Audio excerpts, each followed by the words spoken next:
Ya, Assalamualaikum warahmatullahi wabarakatuh. Kita sambung perbincangan kita di bawah HIS 213 iaitu al-istihsan. Istihsan.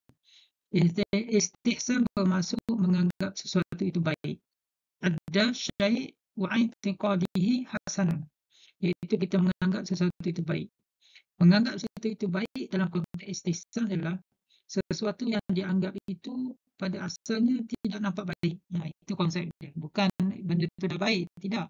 Tetapi pada asalnya ia tidak nampak baik, tetapi kemudian berdasarkan istihsan dia anggap baik kerana ada sesuatu yang menyebabkan ia dianggap sedemikian. Okay? Jadi istihsan ni, istilah ini banyak digunakan di dalam Al-Quran dan juga hadis. Saya petik beberapa ayat Quran dan hadis, contohnya alladzina yastami'una al-qawla fayattabi'una ahsanah. Perkataan hasan itu, alladzina yastami'una al-qawla, mereka yang mendengar perkataan fayattabi'una ahsanah dan mengikutinya dengan perkara-perkara yang baik ataupun kata-kata yang baik. Wa'mur qaumaka ya'khudhu bi ahsaniha, perintahkanlah kaum kamu untuk mereka itu mengambil yang terbaik di antara perkara yang patut dilakukan. So, ahsan bermaksud hasanah, istihsan. Di hadis, ma ra'ahu al-muslimuna hasanan fa huwa inda Allah hasanah. Apa yang dipandang oleh orang muslim itu sebagai baik, maka di sisi Allah juga adalah baik. Jadi baik tu baik, inilah hasan. Jadi istihsan dia macam juga saya bincang semalam, istishab dia merujuk kepada perbuatan yang meminta ataupun menganggap sesuatu itu adalah baik. Maka dia dianggap sebagai baik dan boleh dijadikan sumber hukum. Ini dari segi istilah dulu, dari segi bahasa, di mana bagaimana sesuatu keadaan, sesuatu perkara yang dihukumkan demikian berdasarkan kepada anggapan kepada sesuatu itu membawa kebaikan ataupun lebih baik.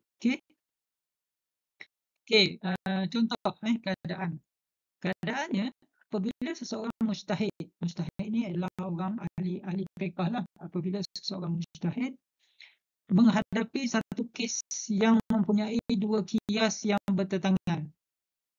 Okey, dia menghadapi satu kes yang mempunyai dua qiyas bertentangan di dalamnya, iaitu pertama qiyas zahir ataupun qiyas jali yang membawa kepada hukum tertentu, dan kedua qiyas khafi, iaitu qiyas yang tersembunyi yang membawa hukum yang berlainan daripada qiyas sebelumnya, dan terdapat dalil lain di dalam diri ataupun dalam ilmu ataupun dalam pengetahuan seorang mujtahid itu bahawa jika dia menggunakan qiyas yang kedua, iaitu qiyas khafi, walaupun dia bersifat khafi, dia menganggap qiyas itu lebih kuat atau menghukum dengan qiyas yang kedua itu lebih kuat, maka perubahan daripada qiyas yang jali kepada qiyas yang khafi ini dikenali sebagai istihsan. Okey, mudahnya ialah dia ada dua qiyas. Dalam menghukum satu perkara itu, dia ada dua qiyas. Satu qiyas yang jali, qiyas yang jelas. Maksudnya kalau kita nampak memang jelas yang tu. Dengan qiyas yang khafi, yang tersembunyi. Biasanya dalam kita menghukum, ulama dia menghukum, dia akan terus merujuk pada qiyas yang jali sebab dia jelas. Tetapi istihsan dia tidak memilih qiyas yang jali itu, dia memilih qiyas yang khafi, yang tersembunyi. Kerana menganggap dengan qiyas yang khafi itu lebih membawa kebaikan. Itulah istihsan. Sebab kalau soalan itu dia guna qiyas yang jali terus, jadi dia jadi hukum berdasarkan qiyas lah. Nampak tak? Sebab dia lain daripada qiyas yang biasa.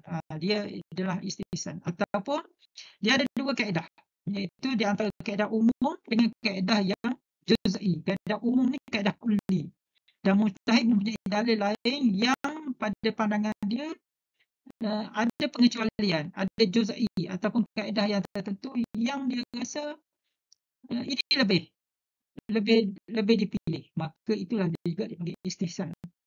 So istihsan ni dia kepada dua perkara saja. Satu sama ada satu antara qiyas jali dengan qiyas khafi, satu antara kaedah kulli dengan kaedah juz'i. Okey, contoh.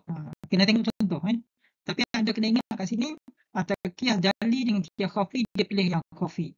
Antara kaedah umumi, kaedah kulli dengan kaedah juz'i, dia ambil yang juz'i. Kalau normal, dia akan ambil tadi qiyas yang jali. Kalau normal, dia akan ambil kaedah yang kulli. Tapi di bawah istisna, dia ambil yang sebaliknya. Kenapa? Kerana disangka di sana ataupun dianggap di sana ada kebaikan. Ada kebaikan. Itu istisna. Kita tengok contoh untuk senang. Contoh istisna ialah pindah hukum dari qiyas jali kepada qiyas khafi, iaitu mentarjih. Mentarjih tahu kan? Dah belajar sebelum ni. Mentarjih ataupun mengutamakan qiyas yang khafi yang tersembunyi kerana wujudnya dalil yang lebih kuat. Ataupun mengecualikan ataupun memilih masalah yang juz'iyah daripada masalah yang kulliyah. Okey, contohnya qiyas wakaf tanah pertanian dengan sewaan dan bukan jualan, bukan sebagai jualan.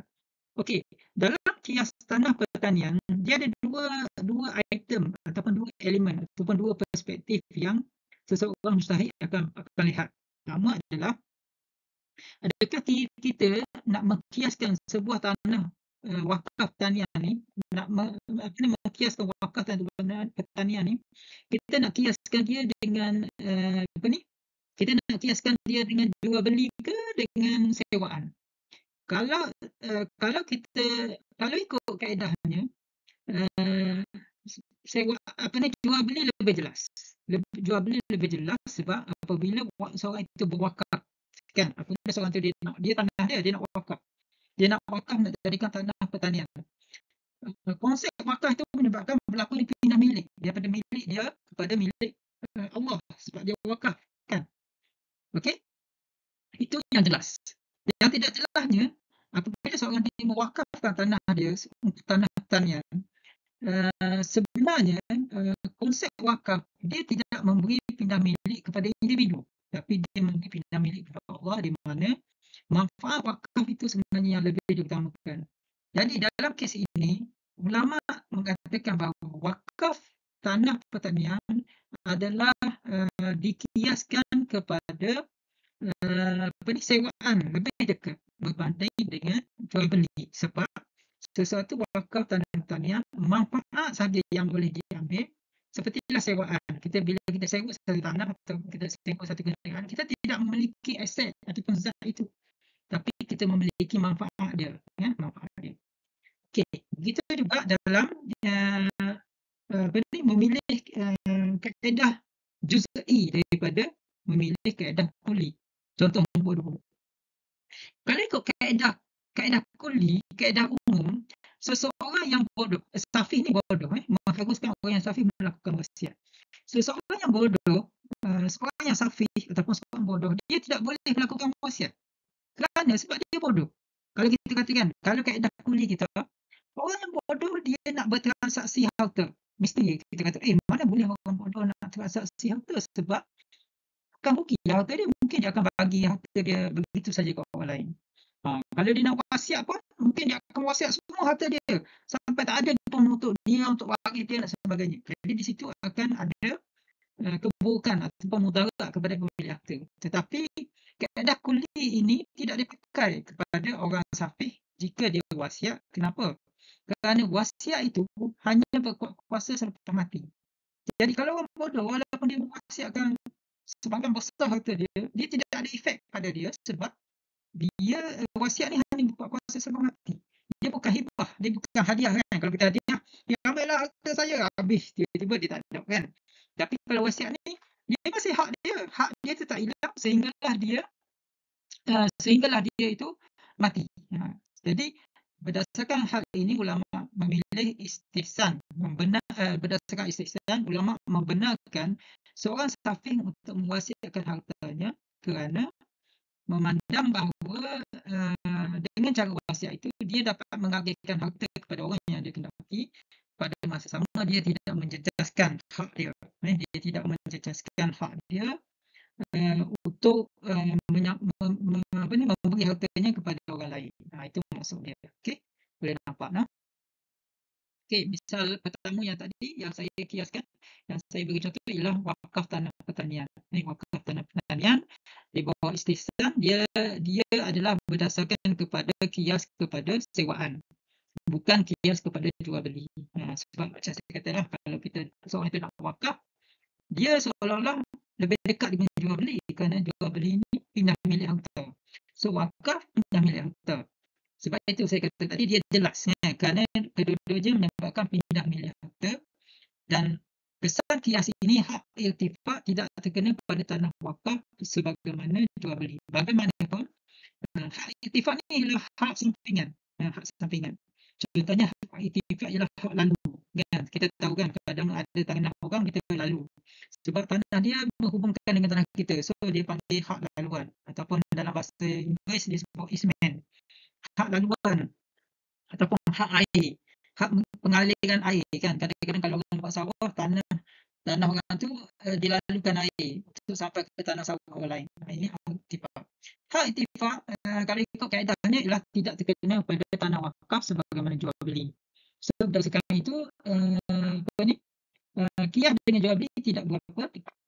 So kias dengan sewaan lebih tepat, kerana walaupun dia seolah-olahnya kopi, dia sembunyi, tetapi konsep sewaan dengan konsep wakaf ialah hampir sama. Iaitu apabila sesuatu tanah itu disewa, hanya hak milik manfaat saja yang dinikmati oleh penyewa. Begitu juga bila wakaf. Penerima wakaf ataupun orang ramai yang menjadi pemilik ataupun penerima manfaat wakaf, dia hanya memiliki manfaat saja. Dia tidak memiliki aset itu, sebab aset wakaf adalah hak Allah SWT. Sebab itu pemilikan manfaat pada sewa dan pada wakaf hanya pada manfaat, bukan kepada raqabah. Raqabah ni adalah pada zat itu, pada fizikal itu. So tidak berkait dengan fizikal. Jadi dia hanya berkait dengan hak-hak yang terkena sebagaimana hak lain. Hak laluan bolehlah, tak ada masalah. Sebab itu dalam kes ini, kias kopi. Okay, ini adalah gambar ajar untuk lebih mudah anda melihat perbezaan antara kias tanah wakaf tanah pertanian sama ada untuk dikias sebagai jual beli ataupun dikias sebagai sewaan. Kalau dikias sebagai jual beli, ia hanya merujuk kepada kedua-duanya merujuk pada pindah milik, tapi tiada hak irtifak. Tiada hak laluan, tiada hak yang kait dengan tanah tersebut. Tetapi jika dikiaskan dengan sewaan, walaupun ia merujuk kepada kedua-duanya itu hak milik manfaat, tetapi ada hak irtifak itu, ada hak manfaatnya. Jadi yang ditindaki di sini adalah hak manfaat itu.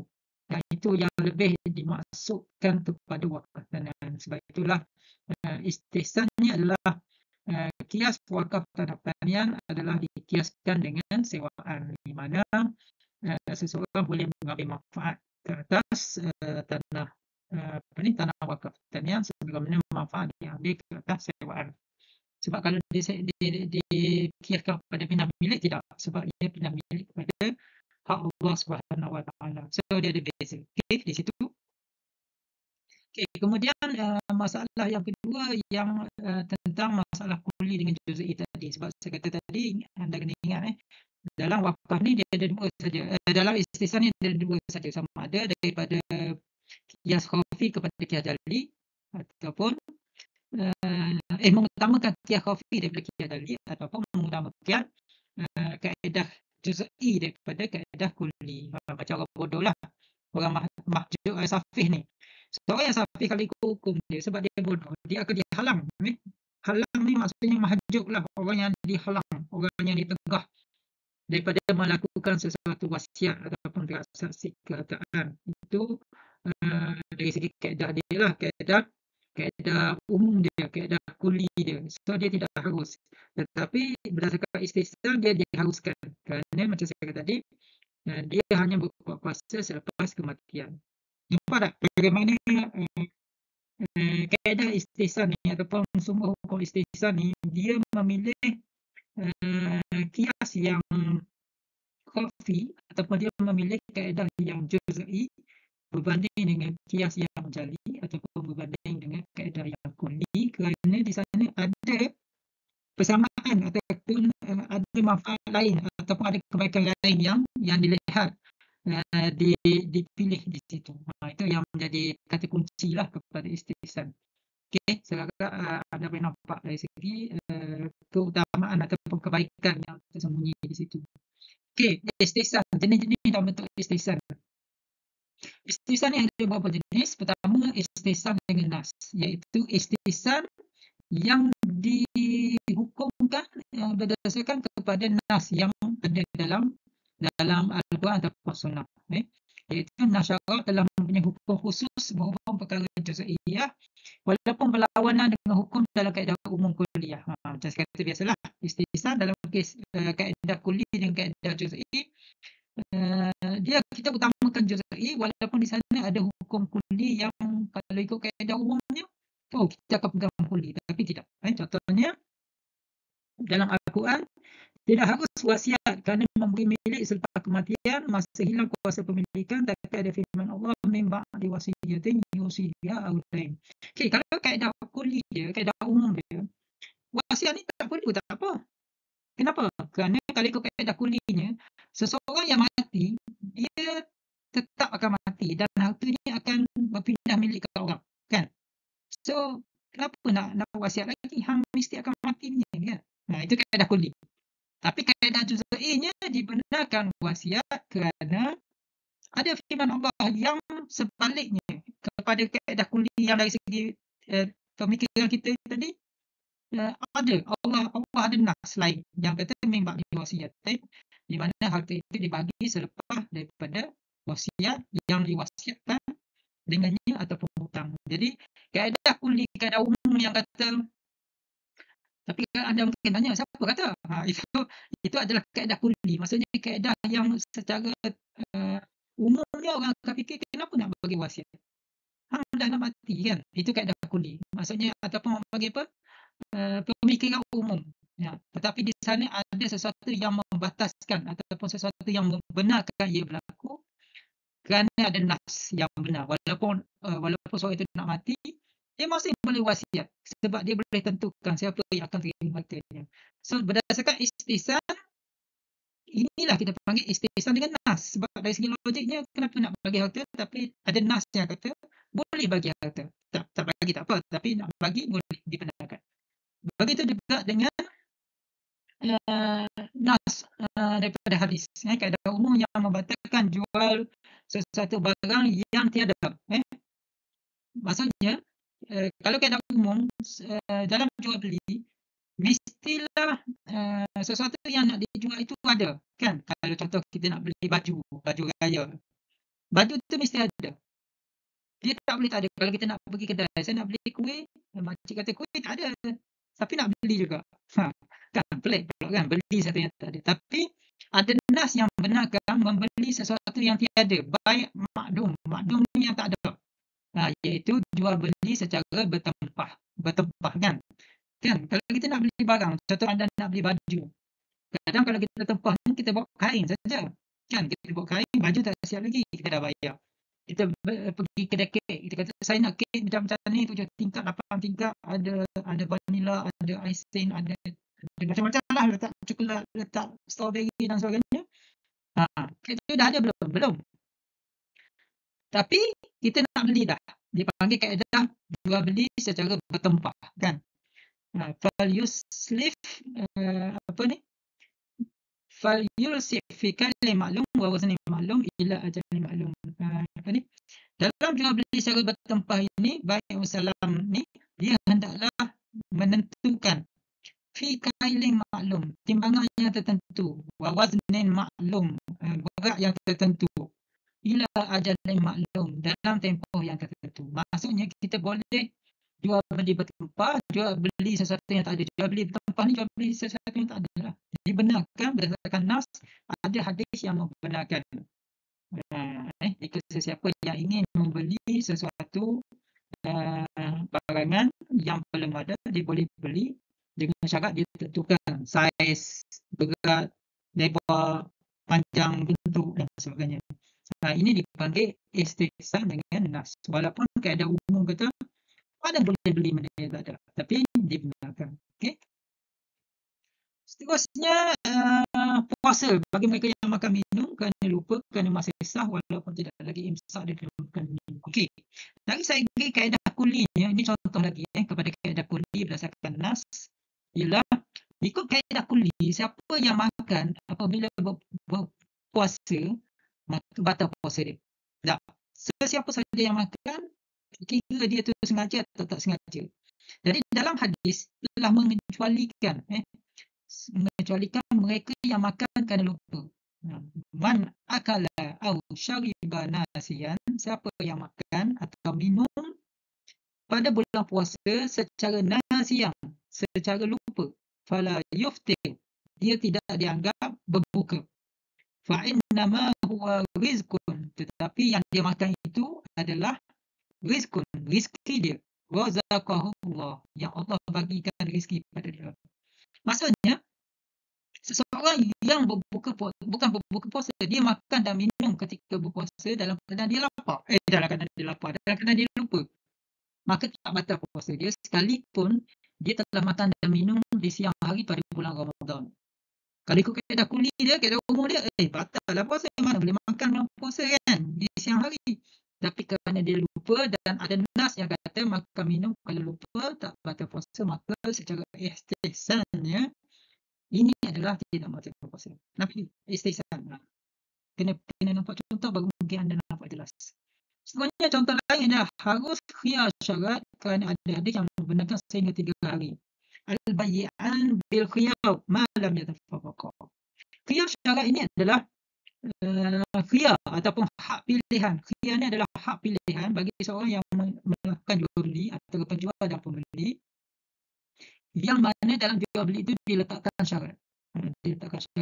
Sebab itu al-bay'an, dua penjual dan pembeli bil khiyar adalah harus berada dalam keadaan pilihan, masih boleh tolak barang atau jual barang, malam yatafarraqa, selama mana mereka tidak berpisah daripada majlis. Itu khiyar majlis lah kan. Kalau kita duduk situ, kita nak beli dan nak beli, masih kita boleh lagi tarik balik apabila kita duduk dalam satu majlis.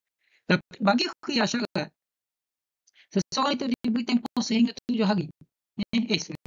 Sehingga 3 hari. Kerana ada hadis yang membenarkannya. Maksudnya kalau ikut logik, kaedahnya kalau dah berjual beli sesuatu itu, maka that's it lah. Dia dah luzum lah, dah sah dah jual beli, dah terpakai lah hukumnya. Tetapi jika jual beli itu tidak memenuhi syarat, macam hari inilah kita ada waranti kan, waranti. Contohnya waranti 7 hari. Ataupun beli baju, kalau dekat hari-hari ke mana kan, kita beli baju, kalau dia kata balik pakai tak muat ataupun balik ada rosak, boleh tukar. Tukar itulah konsep khiyar.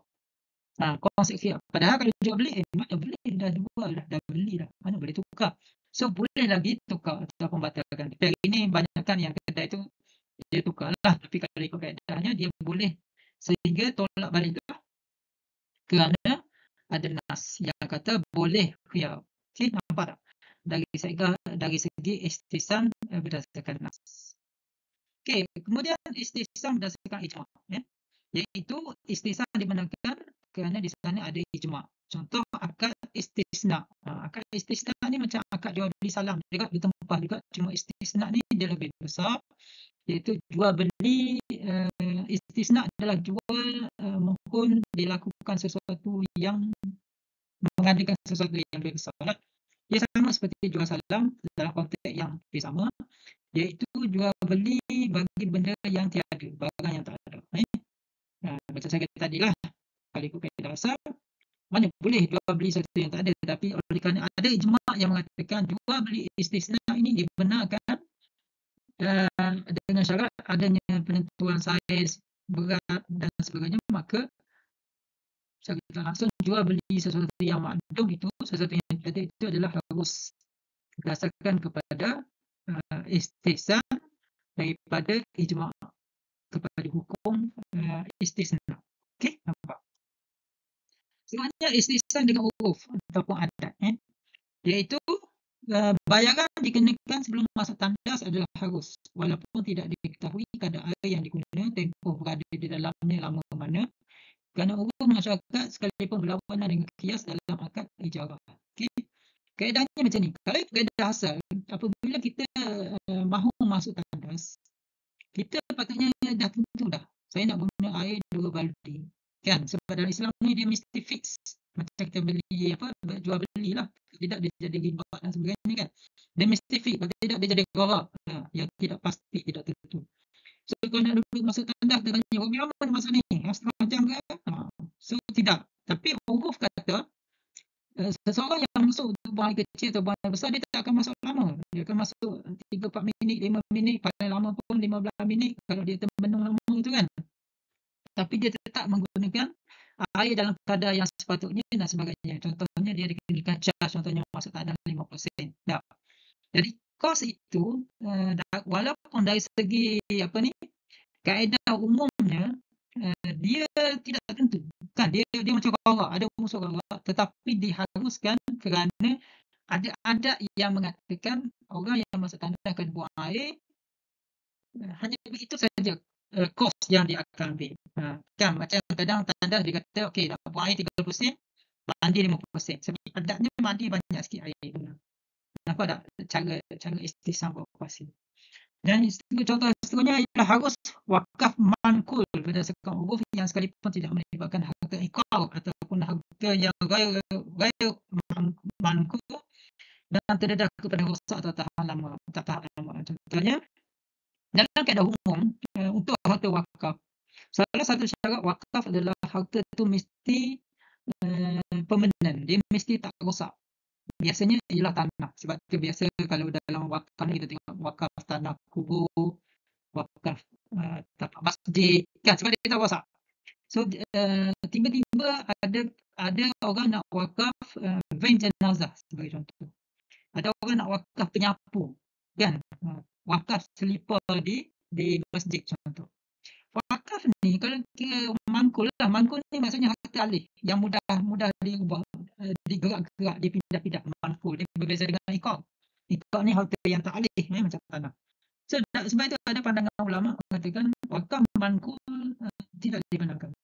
Tetapi berdasarkan istihsan, wakaf mangkul juga dibenarkan kerana atas penerimaan uruf. Kan, sebab itu kadang-kadang kita nampak orang tinggal selipar, dia kata tak apa wakaf. Dari segi hukum ke wakaf ni sebab dia tahan lama kan. Tetapi berdasarkan istisam pada uruf adat, orang biasa letak selipar di masjid, di toilet, penyapu ke, contoh. Van jenazah hari ni yang banyak orang buat wakaf van jenazah, wakaf kereta di pusat khidmat, contoh khidmat masyarakat dan sebagainya, wakaf van dan sebagainya lah kan. Kalau kat universiti ke kat hospital dia wakaf air ke, wakaf kipas angin ke, kan, wakaf. So itu bentuk-bentuk wakaf yang dari segi lazimnya dia tak tahan lama, tetapi dari segi urufnya dia diterima oleh masyarakat. Itu contoh istihsan dengan uruf. Yang walaupun pada kaedah umumnya betul ke boleh diterima, tapi berdasarkan istihsan dia diterima sebagai satu kaedah berhukum yang diputuskan oleh ulama sebagai okey, diterima. Kemudian istihsan dengan darurah. Darurah ni bermaksud dengan keadaan-keadaan yang mendesak ataupun keadaan-keadaan tertentu yang menjadi keperluan. Darurah ni bukan darurah macam kita faham tu. Darurah dalam Islam adalah sesuatu yang perlu dan juga sesuatu yang kalau tidak diberi dia mengakibatkan mudarat. Contoh, seseorang itu dimaafkan untuk beribadat jika dia ghasyasil baul. Ghasyasil baul bermaksud kencing yang tidak terus. Contohnya kencing tak terus ni biasa orang tua lah. Orang tua maksudnya bila dia kencing dia bangun keluar balik. Kan? Ada orang dia kencing dia bangun, okey. Dia jalan 2-3 langkah dia terasa keluar air kecil dia. Maksudnya dia kencing tak habis. Kan? Biasa orang lelaki lah, orang perempuan saya tak pastilah sebab saya bukan perempuan. Tapi maksudnya mungkin juga perempuan pun kalau dia kadang dia batuk terbit kencing kan. Orang lelaki pun kadang-kadang dia kencing tak terus. Kencing sebab tu kita kalau orang muda ni macam anda semua kencing pastikan betul-betul tus. Tus ni maksudnya putus lah. Jangan kencing basuh ikut dan dia. Bersih tak bersih sebab kadang-kadang dia ada lagi dalam salur tu. Dalam salur masa kita kencing tu dia habis ke depan je, tapi kat tengah-tengah salur tu ada lagi. Sebab tu kadang bila kita bangun, dia keluar, dia meleleh. Kita rasa dia meleleh. Tengok-tengok basah. Orang macam ni ibadat dia kalau dia sembahyang tak sah. Tapi tak dia ada tapi lah sebab istihsan kita nak bincang. Tetapi bagi seseorang yang memang dia penyakit lah. Dia memang dia kecil tak puasnya. Dia memang akan keluar. Selepas 15 minit keluar. Dia rasa meleleh. Dia macam dia tak ada gam dah. Tak ada break lah nak tutup dia punya kencing tu kan. Maka dalam kes ini diharuskan dimaafkan orang tu kalau dia nak sembahyang. Tapi dengan syarat apa? Dengan syarat dia kena bersih dulu. Dia bersih-bersih tak ada dah. Walaupun mungkin dia rasa nanti akan keluar tapi dia kena bersih. Kalau boleh dia tutup. Dia cari dia cari tisu ke, dia cari plastik ke, dia tutup bungkus. Sebelum keluar tu dia tutup bungkus bersih, dia pun ambil wuduk. Dia ambil wuduk dan dia sembahyang. Sembahyang hanya satu wuduk, satu solat fardu saja. Tanpa beberapa solat sunat. Tapi satu itu dia kena satu solat fardu saja. Satu solat fardu saja. Contohnya kalau dia bersih, dia ambil wuduk tu untuk satu solat zuhur contoh. Kalau asar dia kena buat lain, dia kena bersih balik. Itu satu. Yang kedua, itu istihsan dengan darurat. Maksudnya kita memandang kepada darurat yang berlaku pada diri dia, mudarat yang berlaku pada diri ataupun keperluan dia itu dimaafkan, istihsan. Maka dikira. Ulama kata dikira. Begitu juga jika berlaku kecacatan sekecil dalam muamalat. Al-Rib bin Yasir. Contohnya kalau seorang tu jual beli, dia jual beli beras, ada beras dalam banyak beras 10 liter, 10 kilo kan, 10 kilo. Ada juga 2-3 beras yang tak cantik, yang tak elok. So dimaafkan. Dalam jual-jual tanah pisang, ada juga pisang yang tak elok, tapi pisang ni boleh nampak kan. Biasanya jual durian lah. Durian, tapi biasa jual durian ni kalau dikata kalau durian ni mangkak ke tak boleh makan ke, pulang balik. Tak tahu pulang balik tu dia terima ke tak kan. Tapi itu kaedah lah. Ataupun dia kopek puas-puas. Durian tu tengok okey ada isi, tak ada isi, keras tak keras, ada ulat ke tak ada ulat. Kadang-kadang dimaafkan yang kecil. Tapi kalau satu biji tak boleh makan, no maaf bagimu lah, kena pergi tukar. Ataupun yang lain, istihsan lain adalah telaga yang ada bangkai. Telaga kalau dia cukup dua polah dari segi muatan air, kalau dah dalam telaga tu ada bangkai ikan ke bangkai tikus yang mati, kalau air tu banyak cukup memadai, maafkan. Ataupun umumul balwa. Umumul balwa ni ialah najis yang merata. Umumul balwa. Contoh macam ni. Kita berjalan atas tanah, atas pasir kan.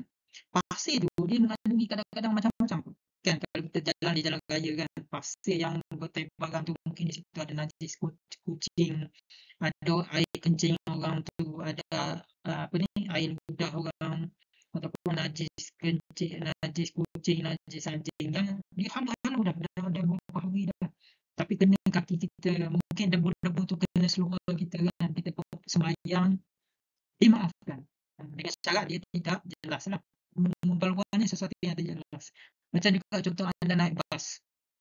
Anda naik bas, anda duduk kat satu kerusi lah dalam bas kan. Naik kereta api ke naik bas ke. Mungkin sebelum tu ada orang terkencing ke. Kan. Orang tu kencing. Tapi kalau kencing jelas, bau tu lain lah. Itu kena lah sebab najis ni dihilangkan dengan warna, bau dan rasa kan. Tapi kalau tak ada, dia macam buat punggung orang dah duduk, ada punggung orang basuh berak dengan sental, ada orang basuh berak dengan air, ada seorang basuh berak dengan dengan tisu basah, tak basah. Macam-macam orang kan. So, benda yang tak terkawal ini adalah umum berubah. Sebab kalau kita kuasa habis, bila hidup kita kan, tak tentu hala lah sebab setiap kali nak sembahyang kena pakai baju baru, mandi kan sebab tak debu-debu. Ini dibenarkan. Sebab itu ini kita panggil istihsan dengan darurat. Dimaafkan dalam kes-kes yang tertentu. Kemudian istihsan dengan maslahah. Istihsan dengan keadaan-keadaan yang menjadi kepentingan. Harus wasiat oleh mahjur alaih kerana tidak memudaratkannya semasa hidup. Ini juga yang contoh tadilah. Apabila seseorang itu dibenarkan wasiat, walaupun dia itu seorang yang bodoh, yang dihalang daripada menggunakan hartanya kerana kebodohannya, takut mendatangkan kerugian pada dia, tetapi wasiat ini tidak akan memudaratkan dia kerana dia tidak akan buka puasa wasiat itu semasa dia hidup. Semasa dia hidup tak ada isu. Sebab itu dibenarkan berdasarkan maslahat. Mungkin ada orang tertentu yang dia mahu appreciate kan, dia mahu hargai. Contohnya, walaupun dia bodoh, dia tahu pak saudara dia ni baik dengan dia, bela dia, contoh kan. Walaupun dia bodoh, mungkin dia tahu tok penghulu dia ni selalu bagi duit kat dia, so dia nak hargai tok penghulu dia nak bagi juga wasiat dekat tok penghulu. Contoh saja, no? Contoh lain adalah membayar ganti rugi tertentu oleh pemegang amanah sekiranya berlaku kerosakan harta awam atau kehilangan wang amanah walaupun tidak cuai supaya mereka berhati-hati. Okey, istihsan yang besar juga ialah dalam konteks bayar ganti rugi kepada pemegang amanah. Kadang-kadang pemegang amanah dia dah bersifat seorang pemegang amanah, dia kena amanah lah kan. Dia kena amanah lah sebab dia yang memegang amanah.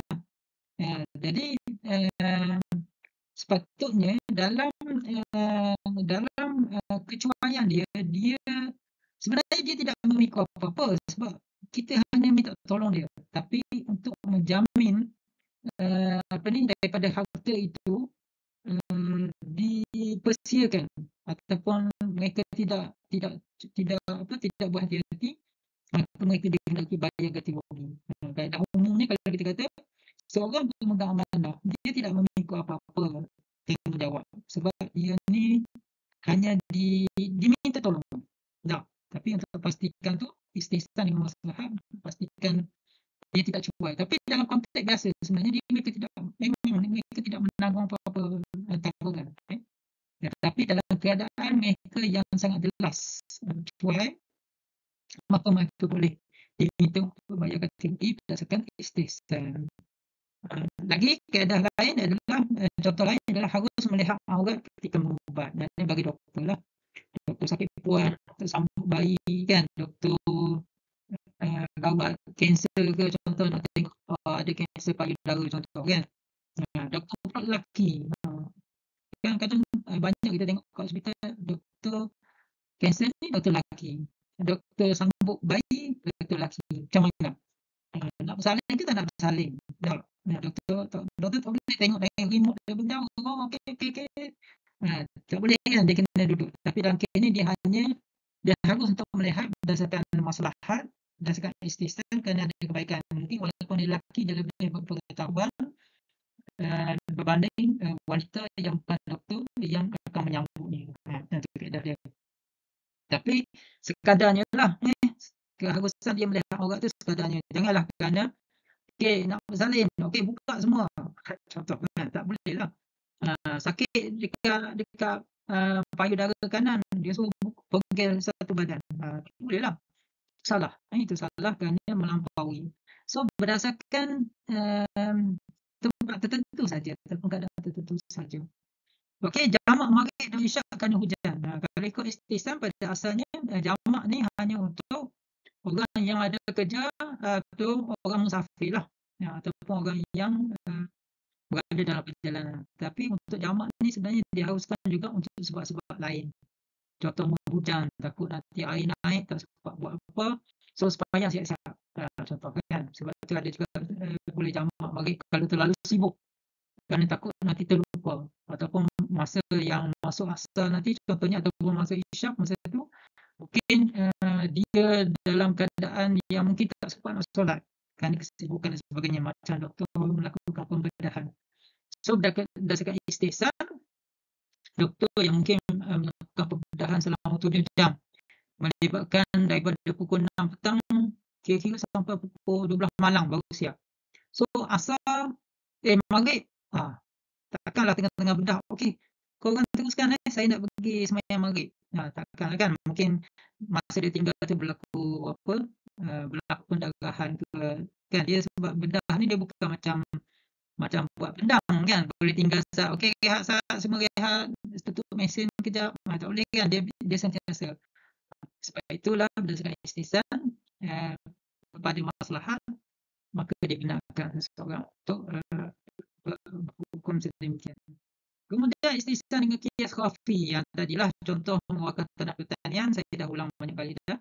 Yang contoh lain adalah suci air bekas mandian burung yang banyak dengan kias kepada bekas mandian manusia, dan bukan kias kepada mandian binatang buas yang dikiaskan pada najisnya. Kias ini kerana air bekas minuman burung itu daripada paruh adalah suci sebagaimana kias manusia. Okey. So kias air bekas mandian burung ni yang banyak, burung ni kita nak kias kepada manusia ke kepada binatang lain, binatang buas lah, sebab burung kan binatang liar. Jadi dalam kes ini lebih dekat kita kias kepada manusia kerana berdasarkan badan burung tu yang suci, tidak berbanding binatang buas yang makan dengan taring dan sebagainya yang mungkin membawa kepada najis. Itu dari segi kias berdasarkan dalil yang khafi berbanding yang jali. Walaupun burung ini salah satu bentuk haiwan liar, tetapi ia lebih dekat dengan manusia kerana ada unsur-unsur bersih pada paruhnya yang dikatakan suci kan, paruh dia. Ini istihsan kepada kias khafi. Seterusnya dari segi hujahan. Okay, mazhab Hanafi sangat masyhur dengan istihsan. Sebenarnya kalau ikut mazhab Syafi'i tak terima istihsan ni. Tapi Maliki masyhur setuju dengan istihsan dan dia disokong oleh dengan mazhab Maliki yang mengatakan istihsan ni membawa kepada 19 ilmu. Dan begitu juga mazhab Hambali yang menerima istihsan ni adalah hujah syara'. Mereka berhujah bahawa istihsan bertujuan untuk memudahkan umat. Yuridullahu bikumul yusra wa la yuridu bikumul usra. Allah menghendaki kamu kemudahan dan dia tidak menghendaki kamu kesusahan. Sabit hukum adalah berdasarkan seperti nasi ijma' juga. Jadi sebab itu golongan yang menerima istihsan ni dia menerimanya berdasarkan kepada konsep untuk memudahkan umat Islam, dan kedudukannya juga seperti hukum yang sabit dengan nas. Seperti kita tengok tadi, istihsan dengan nas, istihsan dengan ijma', istihsan dengan dengan uruf, istihsan dengan darurah, istihsan dengan maslahat. Kerana di sana dalam menerbitkan hukum, ulama tidak lari daripada sumber-sumber hukum yang lain. Cuma istihsan adalah satu pemikiran ataupun satu perspektif yang melihat di sana ada kebaikan-kebaikan manfaat yang berdasarkan kepada nas syarak ataupun sokongan daripada sumber syarak yang lain. Bagaimanapun Imam Syafi'i, Zahiri, Mu'tazilah dan Syiah dia tolak istihsan. Sebab bagi golongan yang kedua ini pula, dia kata istihsan ni adalah kaedah berhukum berdasarkan akal, berdasarkan logik semata-mata. Syafi'i kata al-istihsan taladzuth. Istihsan ni seperti berseronok-seronok je. Waqaulu bil hawa, yang mana mengeluarkan pandangan berdasarkan hawa nafsu, berdasarkan kepada syok sendiri. Macam tu lah. Man istahsana faqad syara'a. Imam Syafi'i juga kata sesiapa yang menghukum secara istihsan, sesungguhnya dia telah membuat, seolah-olahnya dia telah membuat hukum syarak sendiri. Itu kritikan Syafi'i kepada istihsan. Sebab tu istihsan dia kata tak boleh guna istihsan. Tak boleh guna istihsan, tapi kerana bagi dia istihsan ni perlu ditolak.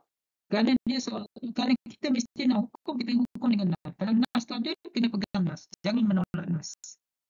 Dan dia berhujah juga Rasulullah tak pernah menghukum berdasarkan istihsan. Memang dari segi directnya tak ada.